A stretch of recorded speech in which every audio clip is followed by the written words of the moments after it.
The NFL preseason is finally here, and while the games might not count for anything, there are plenty of Steelers with a lot to prove. With players fighting for a roster spot or a bigger role in the team, these next few weeks could tell us a lot about the upcoming roster this season. So today, I'm breaking down the 5 Steelers that I'm most excited to watch this preseason. I'm really excited to watch Will Howard because he has shown a lot of potential, and he obviously knows how to win big football games. Howard had a very, very successful college career, including winning the national championship at Ohio State before being drafted by the Steelers in the 6th round of the draft last year. With Rodgers coming back to Pittsburgh for one more season, Howard won't be seeing any time as the starter for this season, but the backup role is wide open between a few guys. Mason Rudolph, Drew Aller, and Will Howard himself are all fighting for the backup role, and also to not be the odd man out come cut day in a few weeks. We've seen Mason Rudolph play enough football to know what we are getting there, but I think Will Howard has a lot to prove during the preseason action. He missed the preseason a year ago, but proved enough during practice throughout the season to be kept around for another year. He needs reps and a chance to prove himself as a viable option in this league. Whoever earns the number 2 role this year could have a legitimate opportunity to compete for the starting job once Rodgers retires next season. The next guy I'm excited to watch is Jack Sawyer.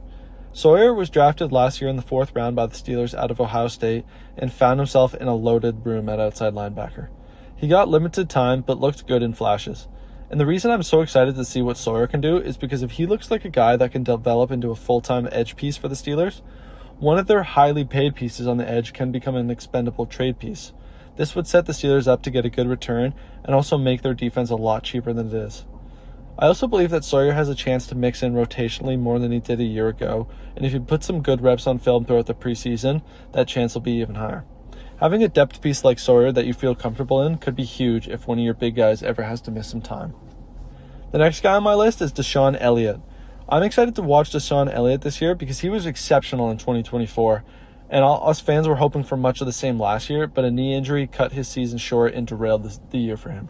His missing impact showed immediately as the defensive production went down heavily, especially against the run, and Jalen Ramsey was forced to move to safety on the fly. But now, with Ramsey at safety full-time and with a full offseason of work, and 2 lockdown corners in Joey Porter Jr. and Jamel Dean, DeShon Elliott is playing in the best secondary that he's ever been a part of in his NFL career. That will make his life easier and should allow him to settle back into his role nicely. When healthy, DeShon Elliott is an absolute difference maker. He floods the box in the run game and matches up big tight ends and backs well in the pass game. He's also a really good blitzer, which is going to come in handy in Patrick Graham's new system. I'm excited for a preview in the preseason of what we're going to get out of DeShon Elliott in 2026. The next guy on my list is also a member of the defense, Derrick Harmon.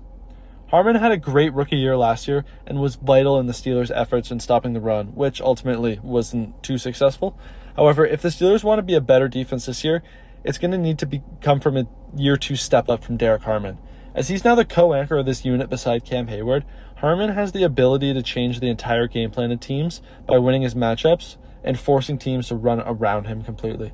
At 6'4" and 315 pounds, he has all the physical tools and athletic abilities necessary to be a dominant force in this league for a long time.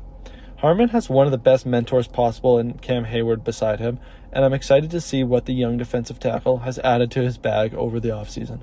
Harmon's going to be a guy that can propel this team forward in 2026. The last name on my short list is Broderick Jones. Big Brod was a first-round pick in 2023, and he is quite the roller coaster of the career ever since.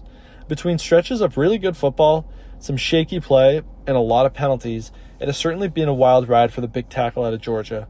However, I think if he really is fully healthy, like the reports are saying that he should be, he can have a huge impact on this line and on this offense.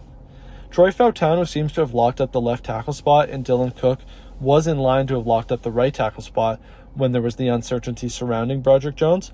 However, since Big Broad has become healthy allegedly, he could earn a spot if he put some good film together this preseason. It's worth noting that the Steelers drafted Max Hennetor in the 1st round this year out of Arizona State, but they're usually hesitant to throw out a rookie tackle right away.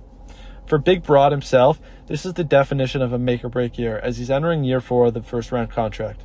The Steelers have to decide if they want to pick up the 5th year and even potentially extend him long-term after a good year, or if not, he'll be fighting for a spot against somewhere else next summer. So this will be a make-or-break year for Broderick Jones, and he has the ability to absolutely change the Steelers team. Let me know who else you guys think I left off the list and that you're excited to watch this preseason, and let me know how you guys think these 5 players will perform and what you want to see next. Don't forget to like and subscribe.